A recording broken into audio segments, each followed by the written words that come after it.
J'ai préparé un petit discours pour ce jour. Je commence. Merci. Alors tout d'abord, bonsoir. Merci. Bonsoir, bonsoir. Merci d'être venus aussi nombreux ce soir pour les 1 an de Koulanou.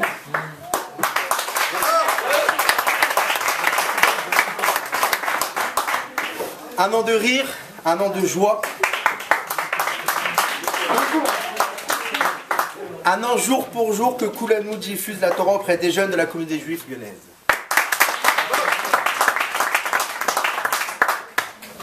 Une communauté que tout le monde pensait endormie, mais ensemble, on a prouvé qu'encore aujourd'hui la jeunesse lyonnaise sait se mobiliser, se rassembler et être soudée. Alors tout a commencé il y a 1 an jour pour jour avec le Rav Cohen Sedek. On a eu l'envie, on a eu l'idée, surtout l'envie, de créer ce mouvement. Et au départ, je ne vous le cache pas, personne ne croyait en Koulanou. On ne nous donnait pas le temps, tout le monde disait qu'on n'allait pas tenir plus de 3 mois, et on nous appelait les bandes de potes qui se réunissent. Mais avec la détermination et une bracha venue directement du ciel, aujourd'hui on nous appelle un groupe, et pas n'importe quel groupe. Koulanou est connu dans plusieurs communautés en France, notamment Strasbourg, Marseille, Paris, Grenoble et j'en passe. On a montré que oui, la petite bande de potes qui se retrouve chaque semaine entre 2 cacahuètes, aujourd'hui est fort, soudée, et peut entreprendre de grandes choses. Notamment on l'a vu avec Touche pas ma Torah, qui a été un succès planétaire. Et j'en passe, je suis en procès avec Hanouna. Qui a connu vraiment un gros succès, qui a fait beaucoup de bruit. Et au passage, on le refait le 20 janvier ici même. Bon, ça fait. Aujourd'hui, Koulanou est le groupe qui fait bouger les jeunes de la communauté, et ça c'est grâce à vous. Là, c'est moi qui vous applaudis. Petit kiff. C'est non. Il y a 8 pages. Grâce à votre présence chaque mardi, ce qu'on appelle maintenant le groupe avance et n'a peur de rien et possède aucune limite. Ça reste les limites de la Torah. À venir, il y a une grosse journée de ski qui se prépare. Il y a plein d'autres projets en cours qui fera que Koulanou soit et restera le meilleur groupe par excellence de la communauté juive de Lyon. En tout cas, croyez-moi, je ferai tout pour qu'il le soit et personne ne pourra m'en empêcher. Aujourd'hui, on fête nos 1 an de Koulanou passés ensemble. Je me languis déjà qu'on souffle notre 2e bougie, puis la 3e, puis la 4e, et autant d'années que Dieu m'accordera dans cette mission qui est de lutter contre l'assimilation et de rassembler un maximum de juifs.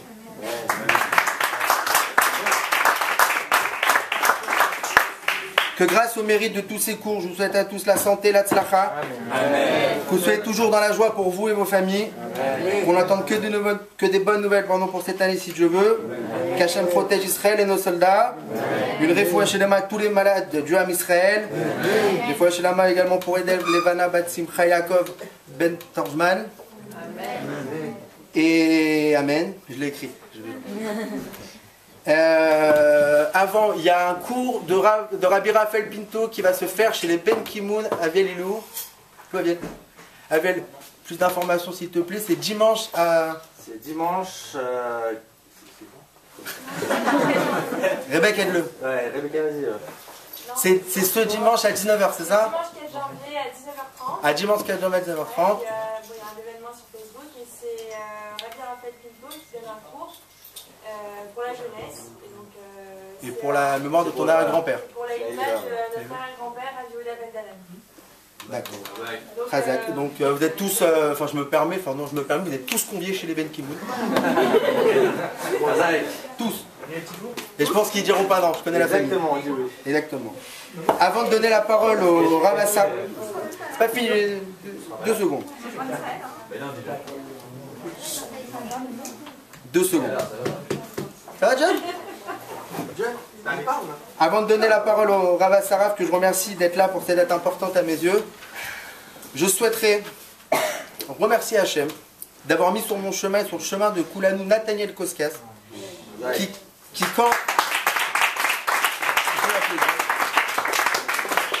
quand on nous regarde, tout nous sépare, mais au sein de notre travail, il n'y a pas plus complémentaire que nous. C'est une personne dévouée, qui se plie en 4 pour vous, et pour ce groupe, et qui n'est pas assez mis en avant, je pense. Il fait un boulot exemplaire, et je le dis et je le pense, je lui dois beaucoup. Et on lui doit beaucoup, Koulanou lui doit beaucoup. Tu veux dire quelque chose Il pleure, je jure, il est... Donc sans plus tarder, on donne la parole à Rav Sarah pour...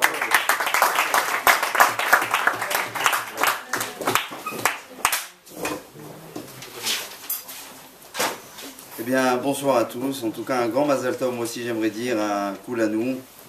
C'est un plaisir, encore une fois, et avec toute la fraîcheur qu'elle se doit, de pouvoir revenir pour la 3e fois donc ici avec vous. Et je pense que c'est toujours avec le même engouement de la part des Lyonnais. Je ne savais pas que c'était une communauté endormie, en tout cas pour ma part, je n'ai jamais remarqué. En tout cas, peut-être même s'ils sont endormis, ils sont bien éveillés lorsqu'ils dorment. Mais en tout cas, un très grand Mazel Tov pour cette nouvelle année, pour cette année, attention, je ne parle pas de l'année qui vient, votre année d'une certaine manière. Et Bezrat Hashem, qu'Akadosh Baruch Hu fasse, que ça puisse s'émanciper, s'amplifier à travers ce que tu fais, Ilan, ce que je trouve d'ailleurs admirable, c'est d'avoir un travail d'un côté, avoir une vie et aussi se donner temps pour la communauté. Je trouve ça extraordinaire. Et sans oublier bien évidemment la contribution énorme qu'apporte Nathaniel Koskas pour tous les jeunes. Et je tiens à remercier évidemment, d'abord d'une part de me donner la possibilité d'avoir une audience, c'est une chose. Mais une seconde, c'est finalement, sachez que lorsque vous venez à un cours, vous engagez aussi avec vous une image dans laquelle vous amenez aussi d'autres personnes avec vous. Ça c'est très très important à le marquer. À chaque fois que vous venez, vous apportez d'autres personnes. Sans le savoir, sans le vouloir, vous avez un impact, il y a une répercussion à cela. Et sachez faire en sorte que cette force qui est donnée d'un côté, elle puisse avoir du répondant comme vous le faites très très bien ce soir. Alors, du moins pour le sujet du cours de ce soir, on va parler du Mazal. Puisque finalement, j'ai appris qu'il y avait un site, ça fait quelques mois, on m'a dit qu'il y avait un site qui s'appelait mazal.com ou un truc comme ça. Mektoub.com. Mektoub. En d'autres langues, mektoub.com. Ça c'est vrai. Maintenant, d'une certaine manière, ce que j'essaie de...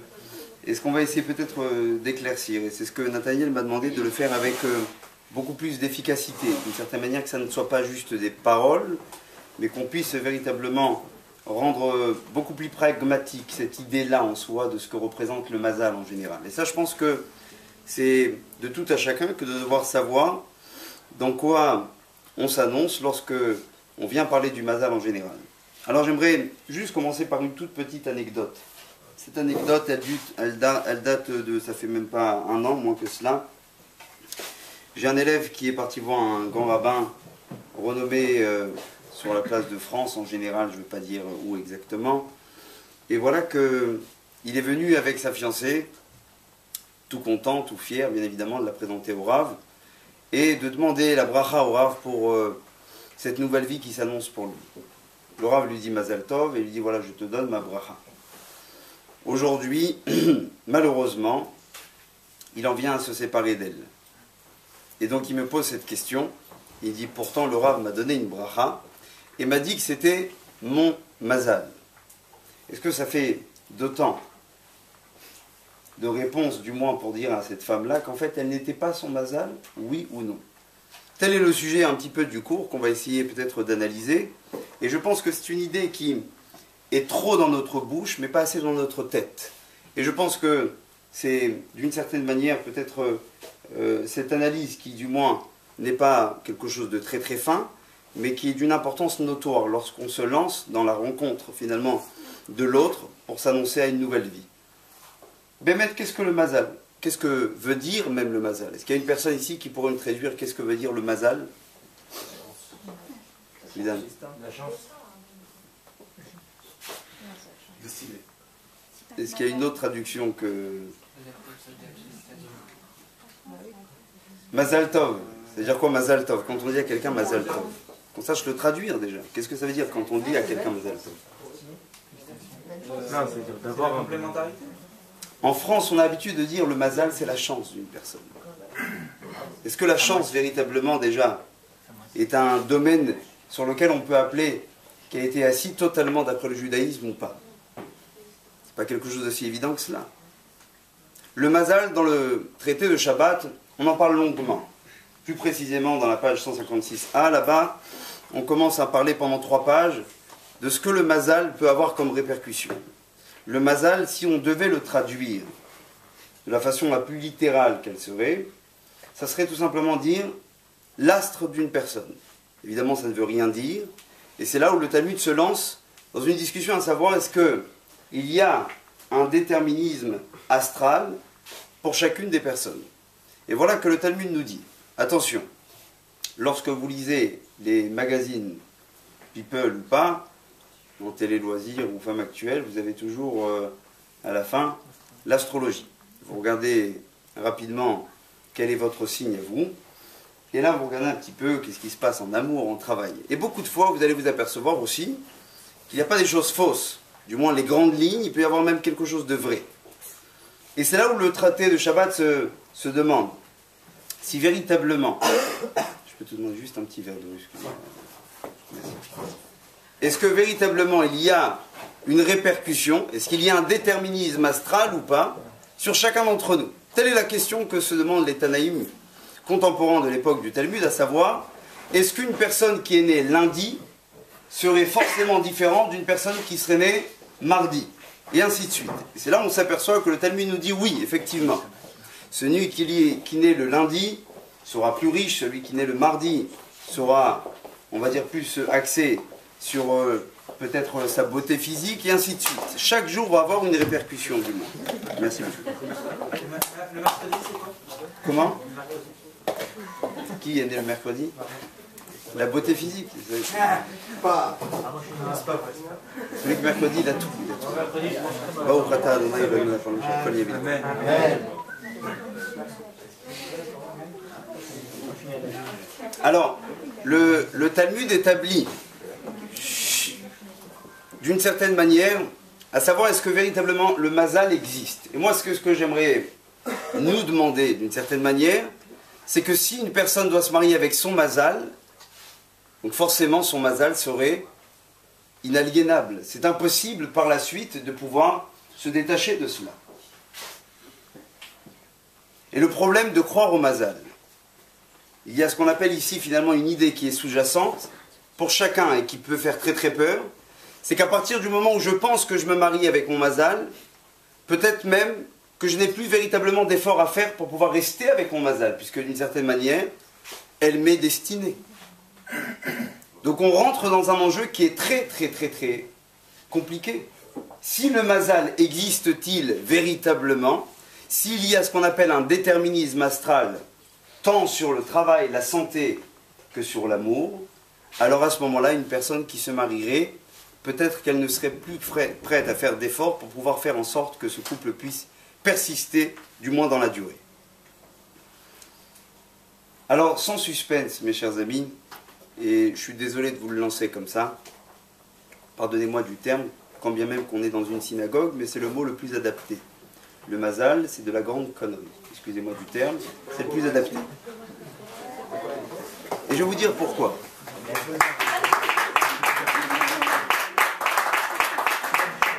Je vais en dire d'autres si je vois que ça marche. Ne me chauffez pas, attention.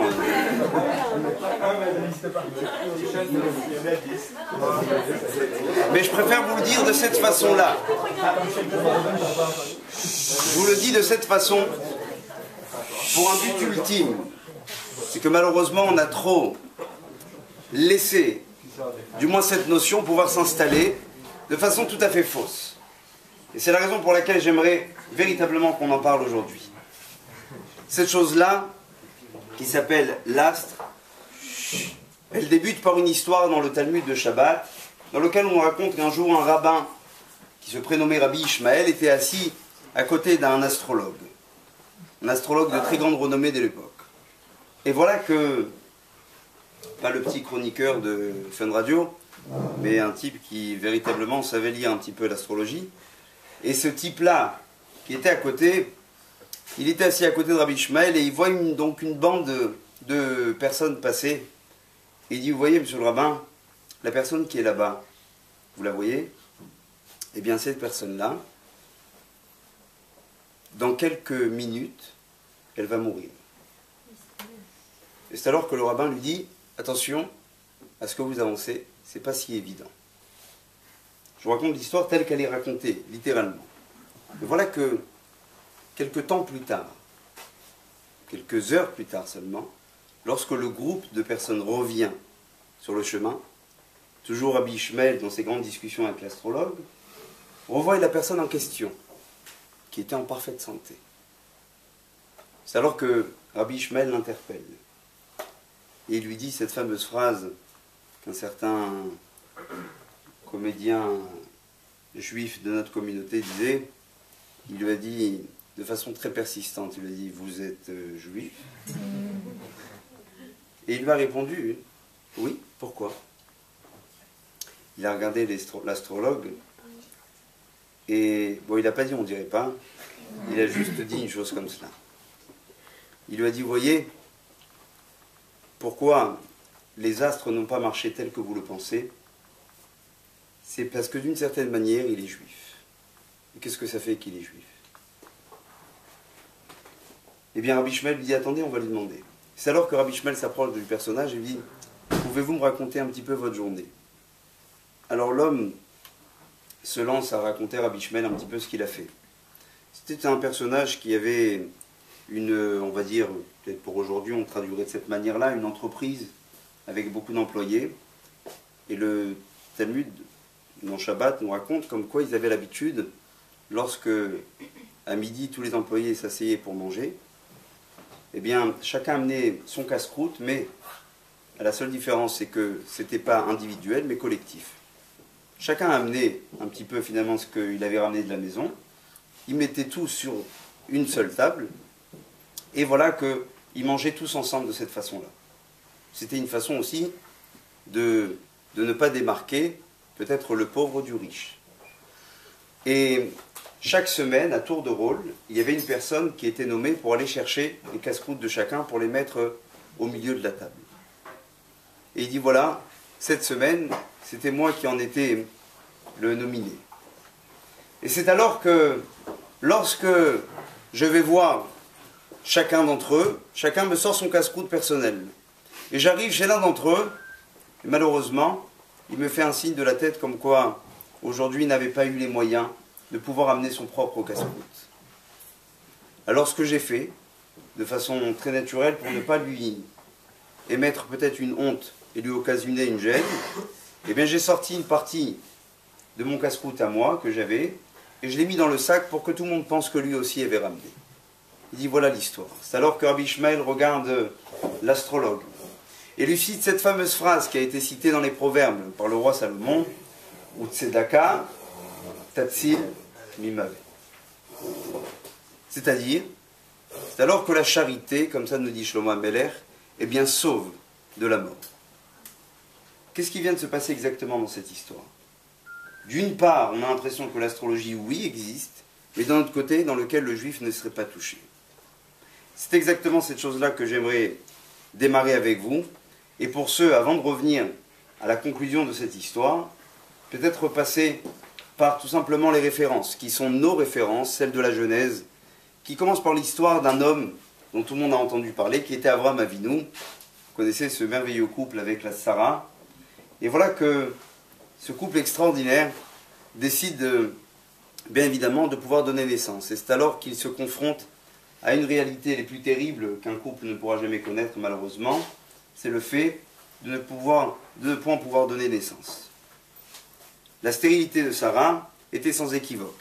Mieux que cela, Abraham, dans sa grande piété, avait même perçu, comme ça nous dit Rashi, et les Midrashim s'accordent à le dire, comme quoi il avait vu dans les astres que Sarah était en incapacité totale à pouvoir avoir des enfants.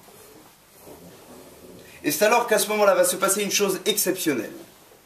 Dieu va lui dire « Tse meitstagninu shelcha », ce qui veut dire en bon français « Sors de ton astrologie, ferme ton magazine, tu ne fais pas partie, d'une certaine manière, de ce que l'astre a décidé pour toi. » Mes chers amis, à partir de ce moment-là, Abraham va changer de nom, Sarah aussi, on va l'appeler désormais Abraham, Sarai ne sera plus appelée Sarai, mais désormais Sarah, et c'est alors comme par magie qui n'existe pas, mais par miracle, elle va avoir un enfant, qui Dieu lui dira, qui Yitzhak ikare lechazara.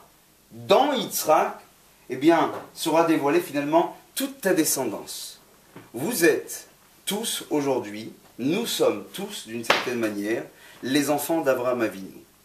À partir de ce moment où Avraham Avinu a eu un enfant qui n'était pas destiné d'après les astres, ça a donné vie à un enfant qui ne faisait plus partie de ce qu'on appelle le parcours classique de l'être humain, qui est ce qu'on appelle voué à un déterminisme astral.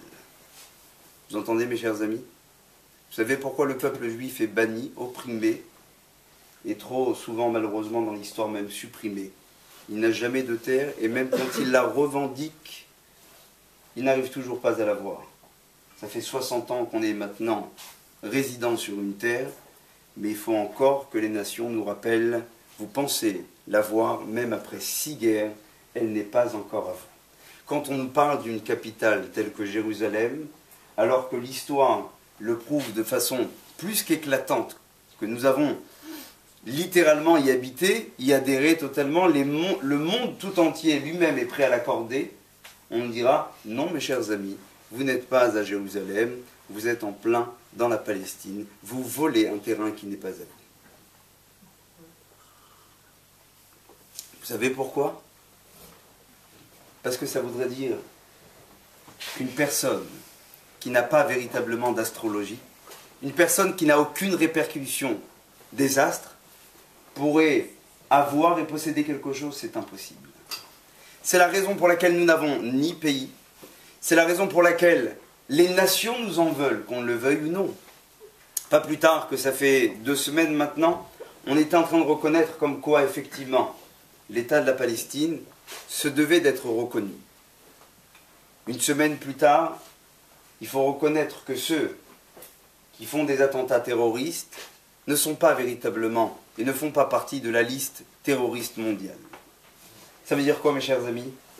Ça veut dire que le juif, d'une certaine manière, il est persécuté, non pas parce qu'il est juste banni, mais c'est tout simplement parce qu'il est inacceptable dans un monde dans lequel tout est régi à travers les astres.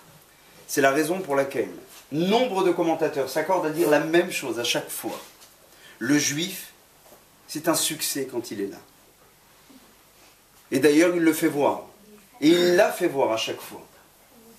Le Yosef de Mitzrayim qu'on vit dans les parachiotes en ce moment, c'est un petit peu le Jacques Attali de l'époque de Jacques Chirac. Et encore, combien encore comme ça qui sont venus? À chaque fois, ces juifs, que ce soit parmi le FMI et encore d'autres à New York, qui à chaque fois revenaient avec, en s'agrippant d'une certaine manière aux plus grandes cordes du monde.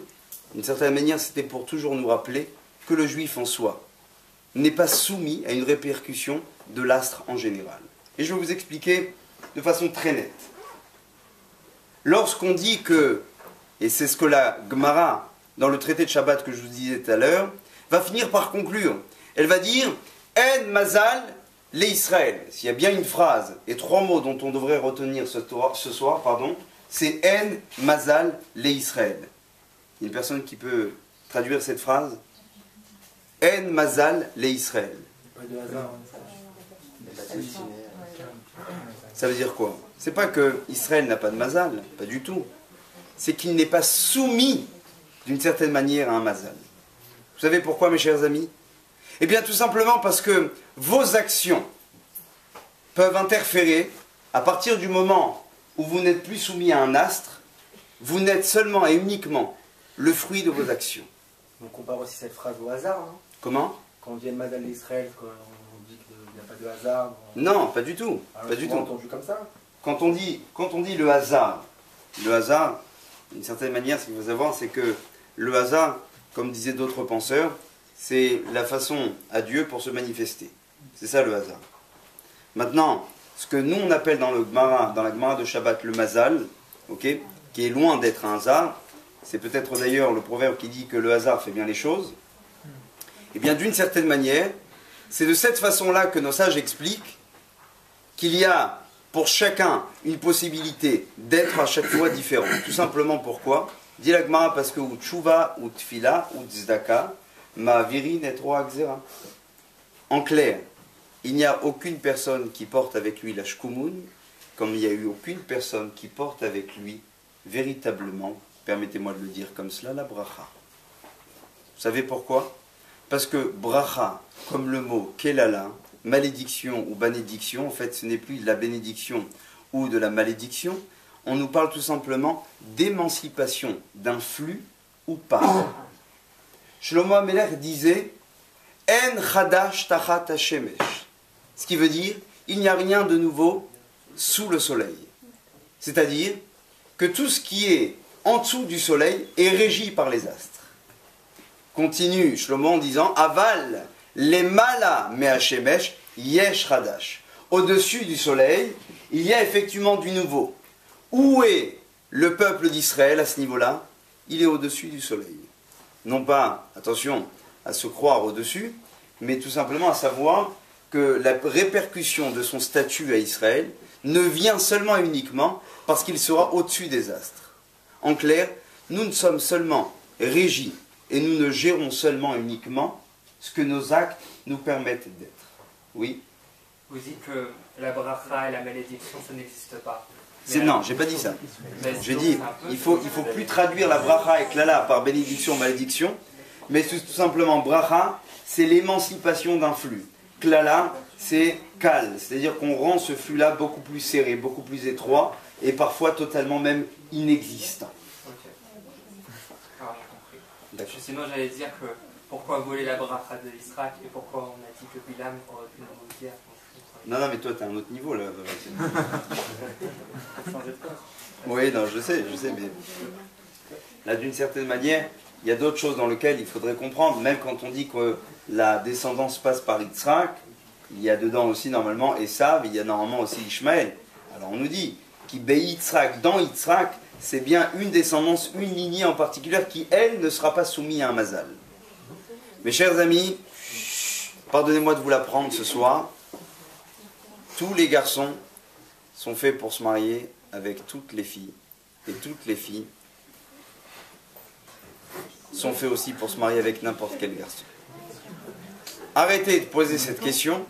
Est-ce que c'est mon mazal? Vous savez pourquoi?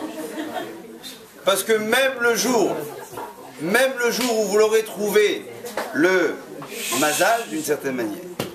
Vous savez combien de khatanim, j'aimerais tellement parfois être cette petite sonde qui rentre dans la tête d'un khatan en dessous, le dénuptial.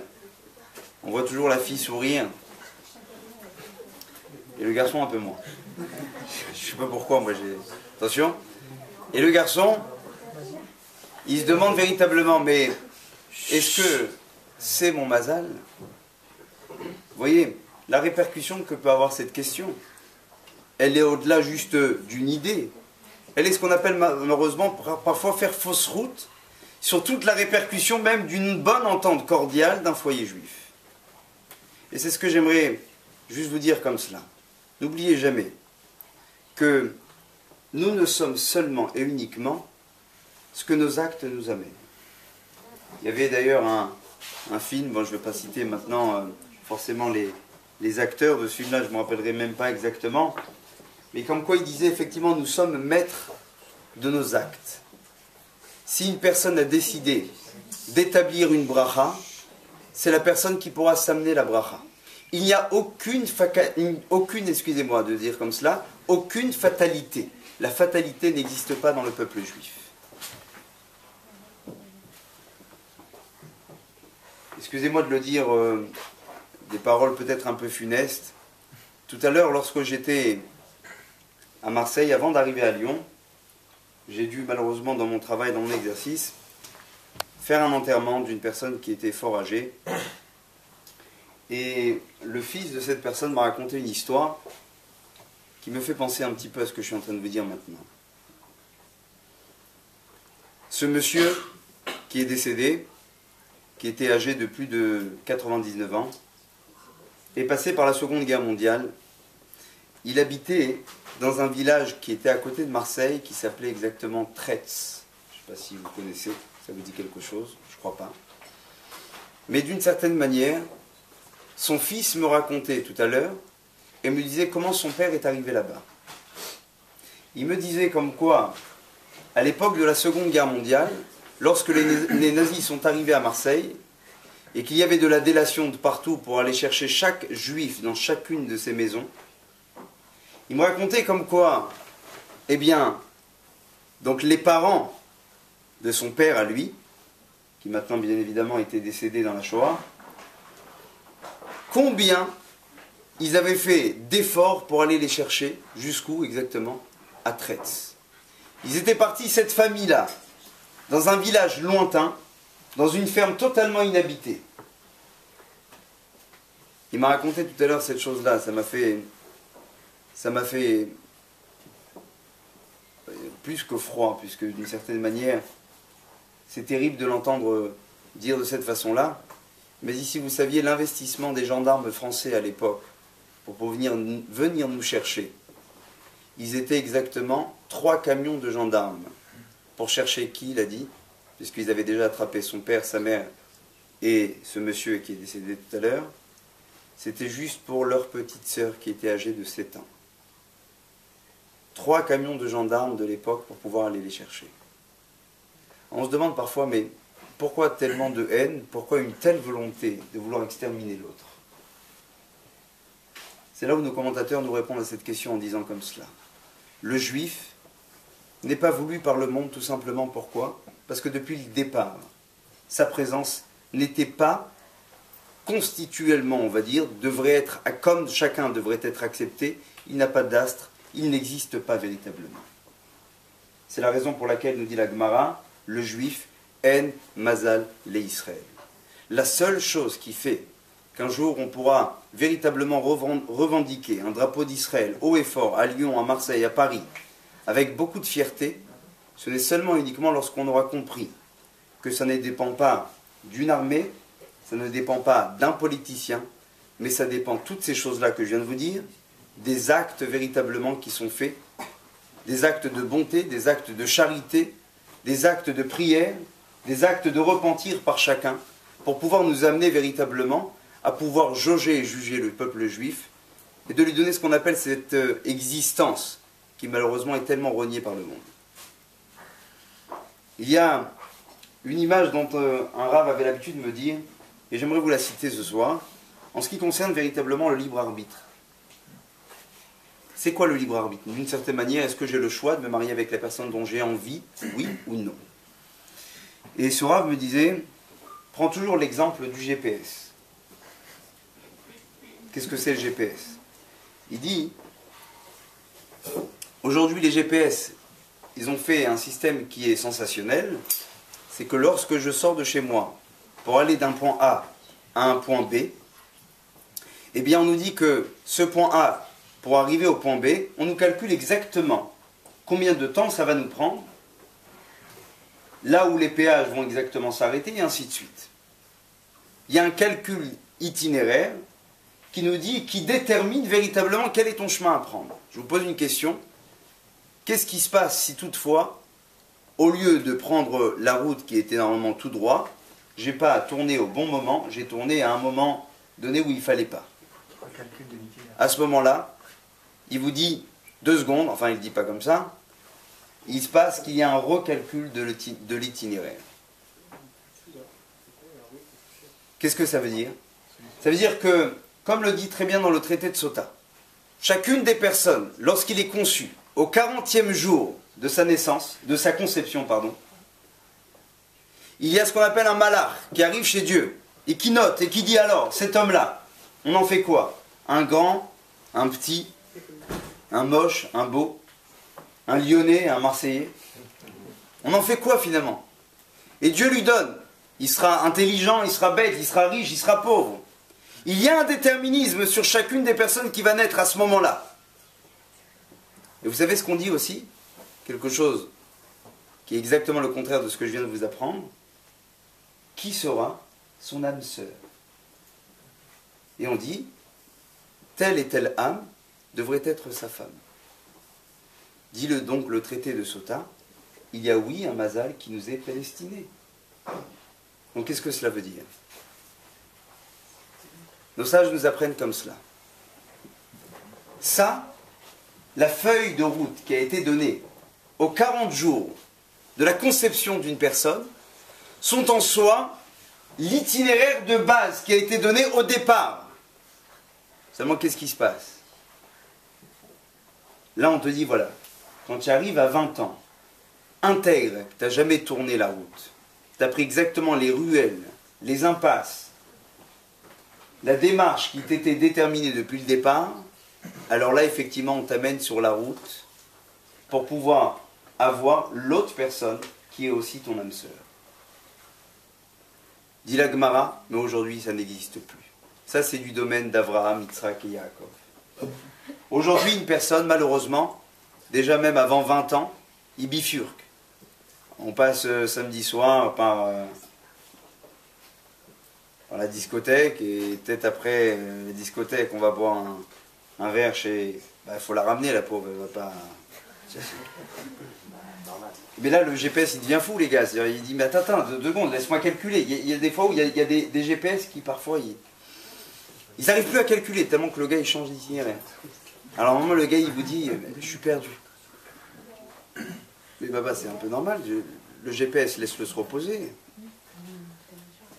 Alors, qu'est-ce qui se passe lorsqu'une personne fait une bonne action? C'est lui donner la possibilité de retrouver l'itinéraire de base. Voilà, si vous voulez, une idée de façon assez claire, assez limpide, pour que chacun comprenne que véritablement le déterminisme de base qui lui était prédestiné, certes, il y avait quelque chose. Aujourd'hui, si une personne effectivement arrivait à ne jamais bifurquer, je dis bien ne jamais bifurquer sur aucune de ses actions, il serait prédestiné à ce qu'on peut appeler véritablement un mazal. Le problème, comme je vous l'ai dit tout à l'heure, de croire qu'il est possible d'avoir un mazal dans sa vie, ça serait peut-être renoncer à l'effort de pouvoir faire une force de shalom baït au fin fond même de son foyer. C'est-à-dire qu'à partir du moment où la personne pense que c'est prédestiné, il dit finalement, je n'ai plus vraiment d'effort à faire. Je vais vous citer une phrase que toujours le roi Salomon avait l'habitude de dire. Il le marque dans les proverbes et il dit comme cela. Ashrei Adam Mefached Tamid. Est-ce qu'il y a une personne qui parle un peu la langue ici ou pas? Ashrei Adam. C'est quoi Ashrei Adam? Heureux soit l'homme. Mefached. C'est quoi Mefached? Kiachaf. Ouais. Tamid. C'est quoi Tamid? Toujours. Il y a une phrase ici qui, d'une certaine manière, se paraît tout à fait désaxée, totalement antinomique, voire paradoxale. C'est-à-dire, comment peut-on ressentir un bonheur en ayant aussi de l'autre côté, véritablement, un pachad, c'est-à-dire une peur? Est-ce possible de lier une sensation de bonheur avec la sensation d'une peur? Et c'est là où beaucoup de commentateurs vont se verser dessus pour essayer d'expliquer la chose de la façon suivante. Écoutez bien. Vous savez, les gens qui réussissent leur couple sont ces gens qui ont toujours peur de rater leur couple. Les gens qui échouent leur couple, c'est les gens qui sont persuadés que le couple, quoi qu'il arrive, réussira. Mieux que cela. Lorsque vous ouvrez une affaire, une personne va ouvrir une société. Il ouvre un restaurant, il a décidé de se lancer. Si cette personne-là, elle est tout le temps dans ce qu'on appelle un système préventif, peut-être de l'échec, qu'est-ce qui va se passer?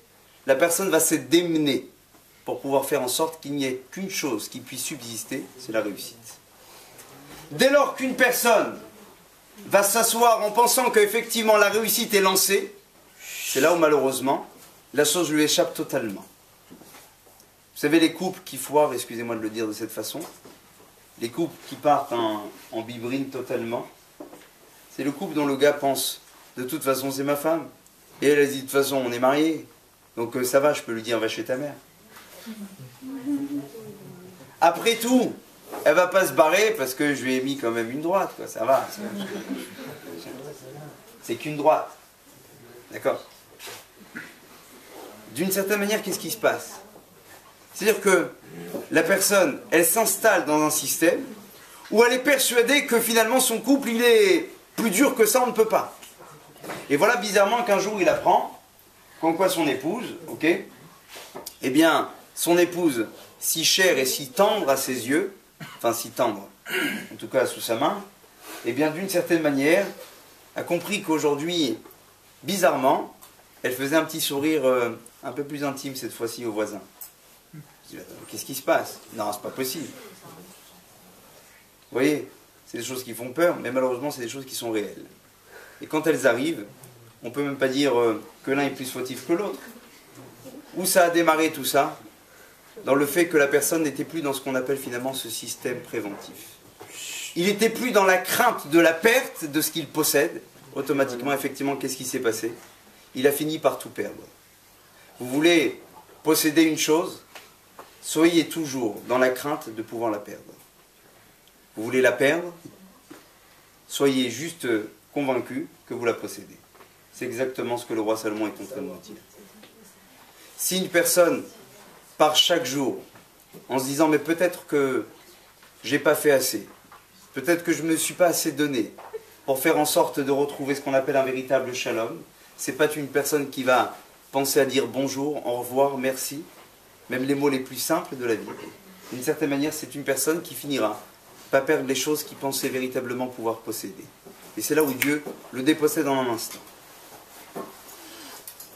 Il y a peut-être maintenant quelques années de cela,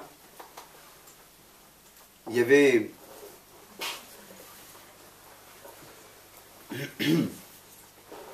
ça doit faire peut-être à peu près 5-7 ans,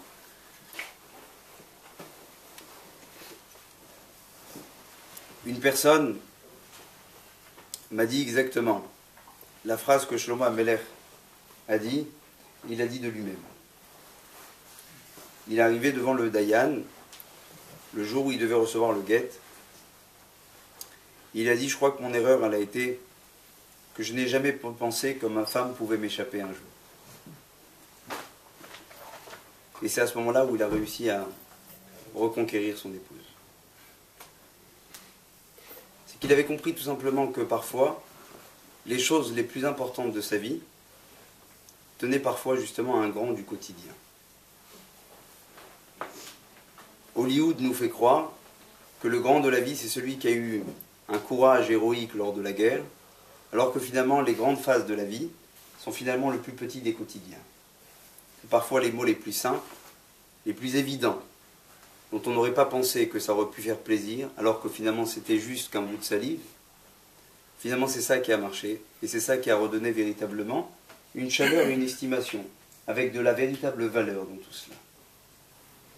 Lorsque le Talmud dans Shabbat nous dit maintenant qu'il n'y a pas de déterminisme pour Israël, ça voudrait juste vous dire, mes chers amis, et je voudrais même conclure avec cela, ça voudrait dire que finalement, il n'y a personne qui est pour personne et tout le monde qui est pour tout le monde à la fois. Il faut juste savoir rencontrer une personne avec qui vous aurez peut-être le moins de difficultés à pouvoir communiquer. Mais sachez une chose, c'est que le jour où arrivent les premiers problèmes, les premières tensions, vous pouvez vous dire au fond de vous-même, cette fois-ci non pas en dansant, mais Mazal Tov. Pourquoi? Parce que c'est à ce moment-là que vous commencez à comprendre que ce n'est seulement par le biais de vos actes, de vos réactions, qui va faire tout simplement que votre couple va pouvoir perdurer ou pas. C'est-à-dire que l'enjeu du mariage, là où la personne peut dire « alors ça fait quoi d'être marié ?» La question, on n'arrive pas véritablement à répondre. C'est à ce moment-là où la personne a envie de dire « ça fait… » D'accord, bon, là, je vais pas… Non, parce que je ne veux pas que vous applaudissiez encore une fois. Et c'est à ce moment-là, précisément, dans ces moments pareils, où le couple arrive véritablement à jouer tout simplement la possibilité de faire de son couple un plus grand couple. Pourquoi? Eh bien parce qu'il a compris que dans ce moment-là, il était en train de travailler pour faire en sorte que justement, il y a une véritable symbiose, une fusion qui puisse passer entre l'époux et l'épouse. J'aimerais juste vous dire cette chose-là. Lorsque vous rencontrez une personne, n'essayez pas de savoir si c'est votre mazal ou pas. Dites-vous bien, est-ce que je suis, moi, à la hauteur de pouvoir mériter cette personne, oui ou non? Ne regardez pas l'autre de haut, mais dites-vous, vous, véritablement, est-ce que la personne qui est en face de moi est une personne qui peut me correspondre, oui ou non? Non pas en tant que mazal prédéterminé, mais tout simplement en tant que personne ultime aujourd'hui. J'ai peut-être, on a encore quelques minutes ou pas, Daniel? Vous avez entendu parler, je ne sais pas, à mon avis non, mais du système du Shidour, ça vous dit quelque chose? Ah ouais. Ça va, ils sont pas si endormis. Non, de ce côté-là, ils sont même bien réveillés. Ah, de ce côté-là, ils savent. L'autre fois, il y a une personne qui m'a posé la question ici même, et je pense que c'est d'une importance notoire que de devoir la dire à haute voix cette fois-ci. Je vais vous dire peut-être même mon expérience à moi personnelle. La première fois où j'ai fait un Shidour, je me suis dit que si c'est pas la bonne, c'est sûr que la prochaine, ça ne sera pas par Shidour. J'ai trouvé ça d'une violence, d'un manque de classe, d'un manque finalement de chaleur humaine, que je me suis dit, mais ils sont fous ces rabbins qui nous demandent de rencontrer une fille ou une fille pour un garçon et d'établir dès les premières discussions, à savoir finalement des choses qui sont peut-être les bases de la vie. Donc véritablement, question Shidour, est-ce une bonne chose ou pas une bonne chose? Il y a des gens qui ont les idées peut-être dessus, vous voulez peut-être en parler, avant même que je vous dise ce que j'en pense? Pour moi, ça tout dépend du niveau de la personne. Ça veut dire des personnes qui... Est-ce que tu es pour le Shidour ou pas? Tout dépend de la personne. Comment? Ça veut dire que tout dépend qui le fait. Ah donc il y en a qui sont faits pour. D'une certaine façon, ça veut dire que tout le monde présente trouve que, par exemple, quel garçon va bien avec cette fille, et donc va présenter ce garçon à cette fille. Donc d'une certaine façon, il y a un Shidour qui se passe. Donc en fait, il dit une chose qui est très très bien, que je voulais vous dire aussi. Quelle différence y a-t-il entre un Shidour qui a été préparé, qu'un pote qui vous dit viens à mon anniversaire, je l'ai invité? C'est quoi la différence? C'est la même chose. Hein? C'est quoi la différence? Quoi? La mise en place, le fond et la forme. C'est quoi? C'est la musique de fond? Non, c'est comme à la fin, certes, vous avez rencontré la fille, mais Ouais. toute la mise en place avant est complètement différente. C'est la finalité qui est complètement différente. Pour un Shidour. C'est Voilà, un Shidour, elle vient directement pour se marier. Non, pas forcément. Ça peut être une personne qui connaît la fille et le garçon. Et bien sûr. Ouais, mais c'est pas pour se marier quand le pote il fait ça, c'est stable pour la voir.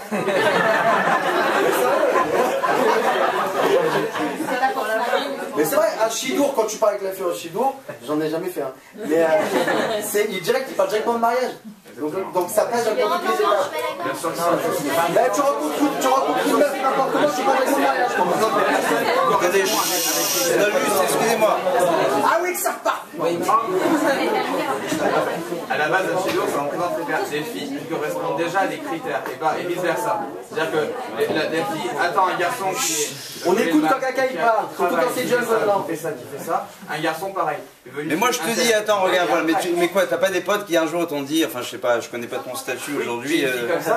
Presque marié. Presque marié. Bon, on va dire, tu connais pas des gens qui disent à d'autres personnes, qui disent, viens à un anniversaire, j'ai une fille, elle te correspond grave. Donc c'est un Shidour, ça. Il me l'a fait il y a 6 mois, il parle comme ça. Il faut savoir que le Shidour réel, comme il est organisé, on sait que chaque point qui est important pour le garçon et chaque point qui est important pour la fille. Mais quoi, donc un Shidour pour toi, c'est un mec qui vient avec une feuille et il note bonne réponse. La vérité, oui. La vérité. Ah, je sais, je vois, ils font ça. Ah ouais? Bien sûr. Ah, je savais pas. Les Shiba, c'est comme ça. On écoute s'il vous plaît.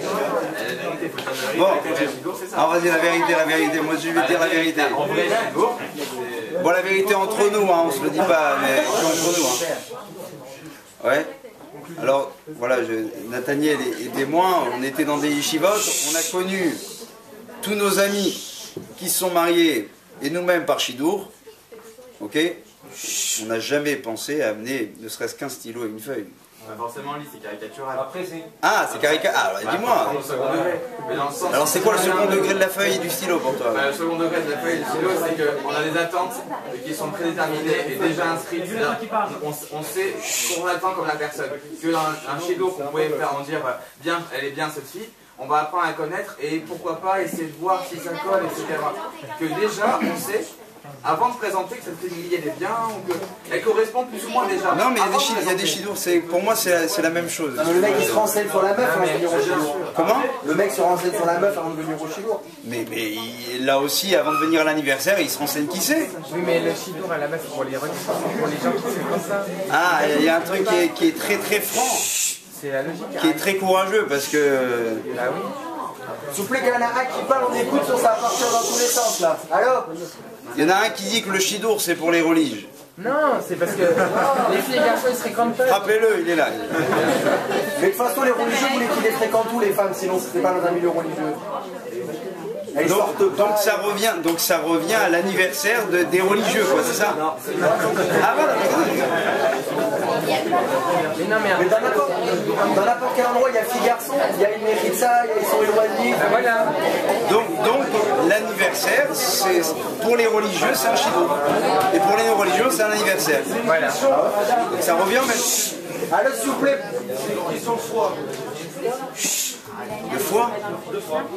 Foie gras? Alors s'il vous plaît, on écoute, ça on va rien comprendre sinon. Il faut savoir que les chidours dans lesquels le gars ne sait pas qui est la fille exactement, c'est fini, ça n'existe pas.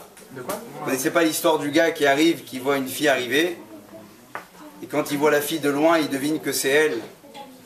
Alors qu'est-ce qu'il fait? Il arrive devant une fille. Et il sait que c'est la fille qu'il doit rencontrer, mais il n'avait pas imaginé qu'elle passerait pas la porte.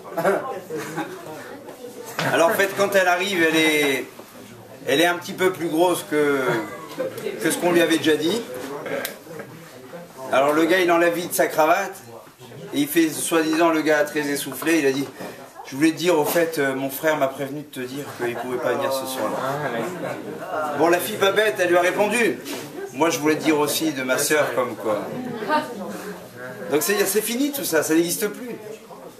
Donc pour revenir à l'idée de base, juste permettez-moi de vous dire cette chose-là qui est ultra importante. Parce qu'en soi, on a encore une fois stigmatisé un mot, au-delà d'un mazal, c'est le mot chidour.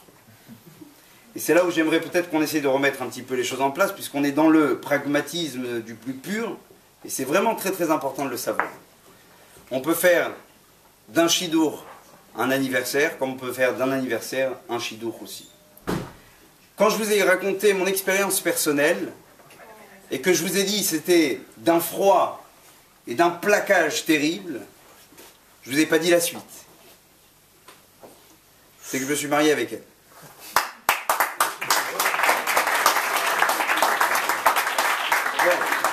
Ça fait 12 ans. Ça fait 12 ans. Juste avant, on a applaudi quand t'as dit connerie, et là on applaudit. Pourtant, c'était pas un gros mot. Ah, ça veut dire la même chose. Là,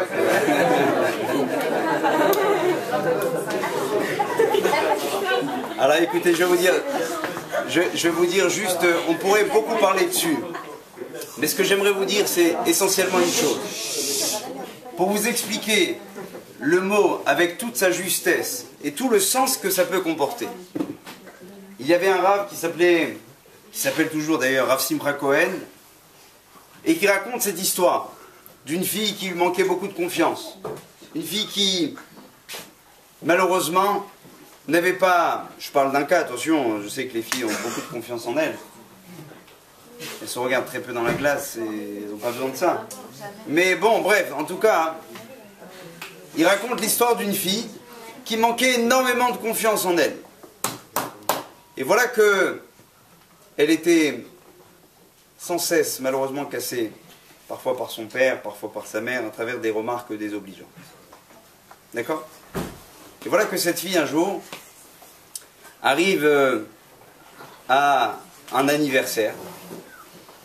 Et elle voit un type, ce garçon-là en question, c'est ce qu'on appelle un parleur, pas un beau parleur, mais juste un parleur. C'est un type qui adore parler. Vous connaissez dans l'ambiance toujours, vous êtes entre potes, et il y a un type qui aime plus parler que les autres. Et que quand le type il vous attrape le bras, vous priez pour savoir combien de temps vous allez devoir... Il y a des gens comme ça, il y a des gens comme ça. Alors parfois on sourit, et on fait si, oui, je sais, je savais, c'est bon. Ah j'ai un téléphone qui sonne. Donc ce genre de gars, il se retrouve avec cette fille-là. Et voilà que l'histoire se passe. Il lui dit, t'aurais pas... Non, avant le 06, d'abord il lui demande du feu. Alors elle lui dit, désolé, je fume pas. Après il lui dit, non, mais il faut pas être désolé. Et voilà, et ainsi de suite. Maintenant, regardez ce qui se passe par la suite. Comment? Non, j'ai dû aller dans les anniversaires pour étudier tout ça. Avant d'être marié. Et donc, d'une certaine manière, qu'est-ce qui se passe? Il arrive à la voir et il lui dit, mais qu'est-ce que t'es belle, t'es éclatante, t'es magnifique, et qu'est-ce qu'en plus t'es intelligente, et qu'est-ce que t'es douée. Rien que le gars, il met de la crème, il met de la crème, il met de la crème. Bon, je vais vous faire l'histoire beaucoup plus rapide. Finalement, elle arrive chez elle le premier soir et se dit, enfin, un garçon qui me reconnaît pour ce que je suis. Non, non, distribuez les mouchoirs, je t'en prie. Et... Non, non, mais le gars, pour un coup, il était véritablement honnête. Il l'a trouvée belle, pourquoi pas, il a le droit, c'est son choix. L'histoire, pour la faire très rapide, ils vont se marier au bout de quelques mois. Grâce à Dieu, lui, il fait son travail extraordinaire de parleur. Elle fait aussi son travail de réceptive, de receveur, si vous voulez. Donc lui, rien qu'il est en train de parler, rien qu'il la gonfle, enfin, vous avez compris? Dans d'autres sens peut-être, mais je ne sais pas. En tout cas, psychologiquement, il essaye de lui faire gonfler un peu plus les poumons. Et au bout de 3 ans de mariage, voire thérapie, oui, elle revient un jour du boulot, elle lui dit, tu sais chérie, tu vas pas me croire, aujourd'hui j'ai vu mon patron et je l'ai massacré. Je l'ai massacré. Je lui ai dit ces 4 vérités en face. Et alors, bah, il m'a viré. À ce moment-là, la femme commence à comprendre qu'elle est guérie. D'une certaine manière. Non seulement elle n'a pas plus de confiance, mais elle a une confiance débordante. Et bizarrement, à ce moment-là, elle commence à dire à son mari, tu veux pas qu'on parte en vacances aussi en hiver, et j'aimerais qu'on achète une maison à la campagne, et j'aimerais peut-être qu'on essaie de changer un peu de style de vie, quoi. Le gars il dit, mais je comprends pas, tu m'as jamais dit que t'étais accro spécialement à ces goûts-là. Et petit à petit, le gars commence à découvrir une fille qu'il n'avait jamais connue auparavant. Écoutez bien ce que je vais vous dire. Et c'est alors qu'elle lui dit, de façon très légitime, et de façon même super raisonnable, elle lui dit, rappelle-toi quand même le milieu dont j'ai vécu. J'allais, à chaque fois qu'il y avait des vacances, on partait en voyage avec mes parents, on avait chacun notre voiture, on avait tout ce qu'il nous fallait, et aujourd'hui je me retrouve avec toi, et malheureusement il n'y a pas grand-chose. Non mais elle lui dit gentiment. Maintenant elle lui dit, mais tu savais quand même que j'étais un smicard, quoi, je suis facteur, Ils n'ont pas compris. Et d'une certaine manière, tu m'avais jamais dit que tu avais un besoin pareil. En clair, vous savez ce qui vient de se passer, mes amis. T'as compris, toi? Bon. Écoutez bien. Non, non, bah, ça va, on en l'a dit pas. C'est bon, c'est bon. Non, mais il n'y avait pas de blague. Quitte à il y a une blague. Écoutez, les amis. À ce moment-là, ce qui vient de se passer, c'est comme ça. C'est que si je vous demande maintenant, si vous avez 2 envies, vous avez une envie de manger et une envie de dormir. Et je vous dis maintenant, fais le choix entre les deux. Vous allez dire, bah, je fais celle qui prédomine. Simplement. Il y en a certains qui vont manger, d'autres qui vont dormir. Mais ça dépend de quoi? Ça dépend juste d'une chose. Chut, juste écoutez, on a fini. C'est que l'envie qui va prédominer à ce moment-là, c'est exactement ce que tu vas vouloir assouvir. Est-ce que ça veut dire pour autant que tu as banni l'autre envie qui n'était plus là? Non, pas du tout. L'autre envie, tu l'as encore. Seulement quoi? Elle est d'une certaine manière, cette envie, endormie. Donc lorsqu'il va se réveiller, cette personne, qu'est-ce qu'il va faire? Là, cette fois-ci, il va vouloir maintenant rassasier l'autre envie qu'il avait. Pour répondre de façon très courte à ce que je vous ai demandé tout à l'heure comme question, quelle différence entre le Shidur ou l'anniversaire, ou la boîte, ou les rencontres qui se font de façon à la one again, c'est que d'une certaine manière, les questions qui sont dans un Shidur sont des questions non pas d'ordre juste actuel, mais sont des questions d'ordre non seulement actuel, mais aussi ultérieur. Alors que les questions qui se passent, et la connaissance qui se passe, dans un moment du moins opportun, tel que l'anniversaire, ne seront que la connaissance de la personne au moment même où vous l'apercevez.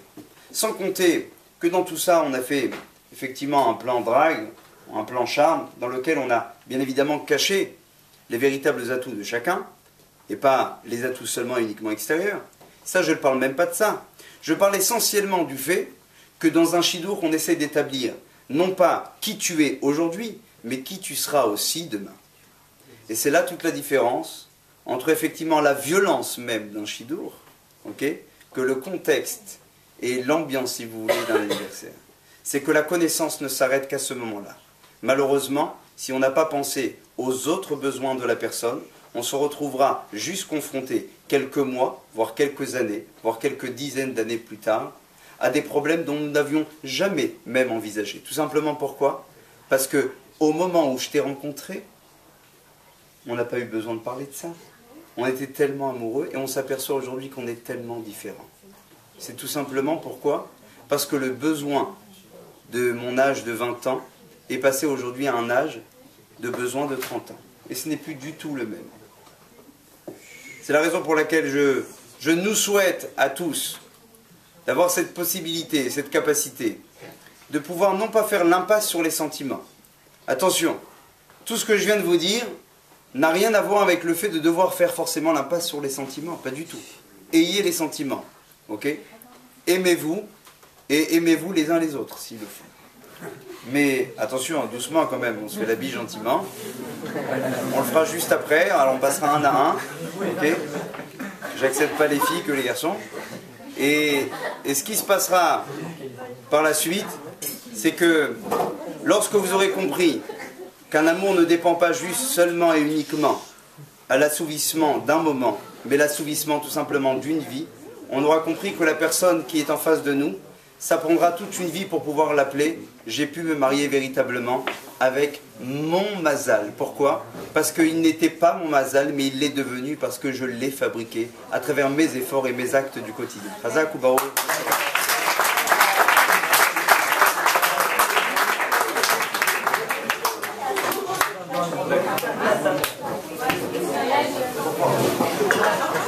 Ah non,